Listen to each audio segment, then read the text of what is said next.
का भी नाम आता है। अब किसी देवी का पति परदेश से लौट रहा हो, इतनी खुशी होगी उसको, इसका अंदाजा आप नहीं लगा सकते हो, वह देवी लगा सकती है। अब जमुना के पति उनके दरवाजे पर उनके घाट पर आ रहे हैं, तो जमुना जी को कितनी खुशी है, ये आप नहीं इसका अंदाजा कर लगा सकते, लेकिन हमारी माताएं बहनें अंदाजा लगा सकती हैं। जमुना जी ने सोचा अपने प्रभु का चरण धोऊं, लेकिन देखा प्रभु तो बाप के सिर पे बैठे हैं, क्या करें। जमुना जी का पानी धीरे धीरे बढ़ने लगा। वसुदेव जी जमुना जी में हल्के उस पार जा रहे हैं और पानी ऊपर होता आ रहा है। और जब वसुदेव जी की दाढ़ी तक पहुंच गया जमुना का जल, तब भगवान ने ऊपर से चरण लटकाया, तो भगवान का चरण छू करके जमुना जी झुक गई। अच्छा, भगवान का चरण छूकर जमुना जी का जल घटा क्यों? अगर इसी बात पर कथा चर्चा चले तो कम से कम 1 घंटे का समय चाहिए, लेकिन दो एक भाव आपको बताता हूं कि भगवान का चरण छू करके जमुना जी का जल घटा क्यों।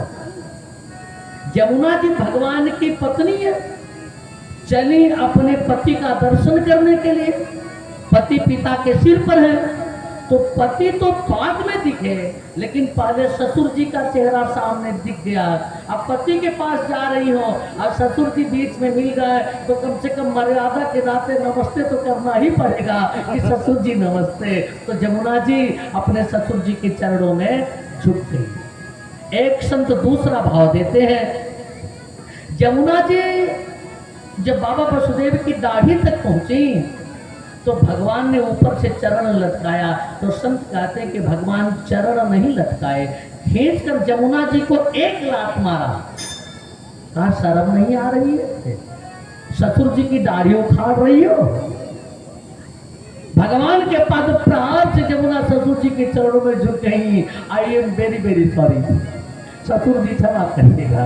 तो ऐसे संतों ने तरह तरह के भाव दिए हैं। संतों की अपनी एक अलग मस्ती होती है और संत ही भाव देते हैं। एक बात और बताऊं, संत शास्त्र के कायल नहीं होते सच्चिदानंद भैया। ज्ञानी शास्त्र के पीछे पीछे चलता है। शास्त्र में जो बात लिखी है ज्ञानी वह कहता है, लेकिन संत जो कह देता है वही शास्त्र हो जाता है। संत जो कह देता है वही शास्त्र हो जाता है। तो संतों ने तरह तरह के भाव दिए हैं कि परमात्मा का चरण छूकर जमुना जी को घटी। आपसे निवेदन करूं, जमुना जी वसुदेव जी आगे बढ़े, जमुना जी पार हुए और बाबा नंद के महल में पहुंचे। धीरे धीरे आगे बढ़े और बाबा नंद के महल के पास पहुंचे तो देखा दरवाजा बंद नहीं है, खुला है।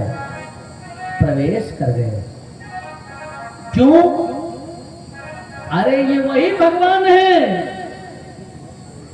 जिनका नाम लेने पर मोक्ष का दरवाजा खुल जाता है। ये तो बाबा नंद के महल का दरवाजा है। बस देव जी ने सिर पर लिया तो दरवाजा खुल गया, खुला था।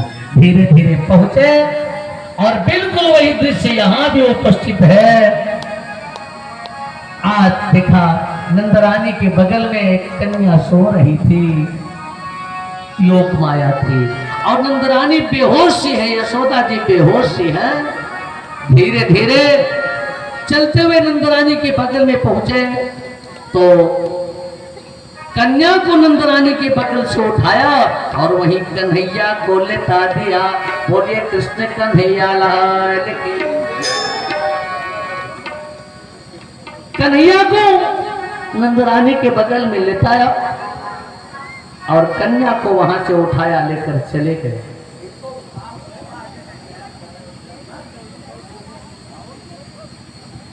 उसी सुख में कन्या को लिया और लेकर के धीरे धीरे बंदी गृह में चले गए। बोले कृष्ण कन्हैया लाल की। बिल्कुल वही दृश्य यहाँ भी उपस्थित है। और प्रभात की बेला में, सुबह की बेला में जब नंद की बहन सुनंदा, एक बात बताऊं,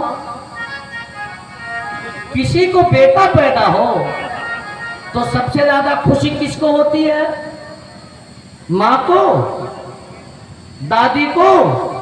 नहीं, सबसे ज्यादा खुशी ननद को होती है कि भाभी से वही मोटका वाला हार नेक में लूगी। बाबा नंद की बहन थी सुनंदा।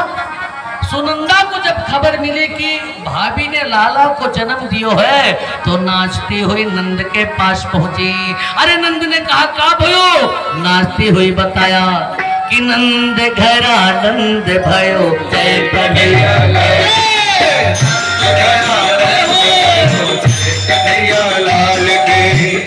घर आनंद भयो जय कन्हैया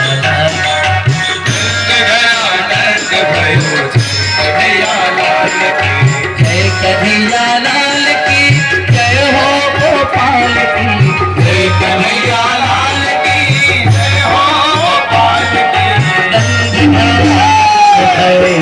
कन्हैया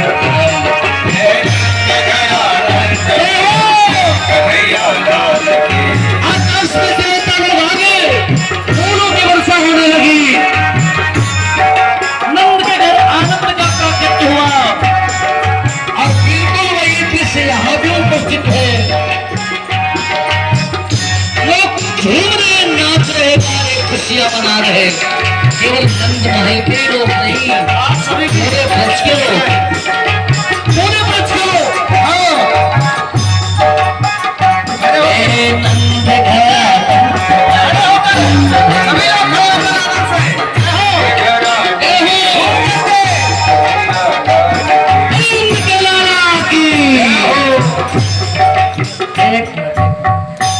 ऐसे नहीं खुशी मनाई जा रही है। 84 गज को लहंगा पहन के गोपियां सिर पे दूध और दही के मांस मट के रख के आए गई है।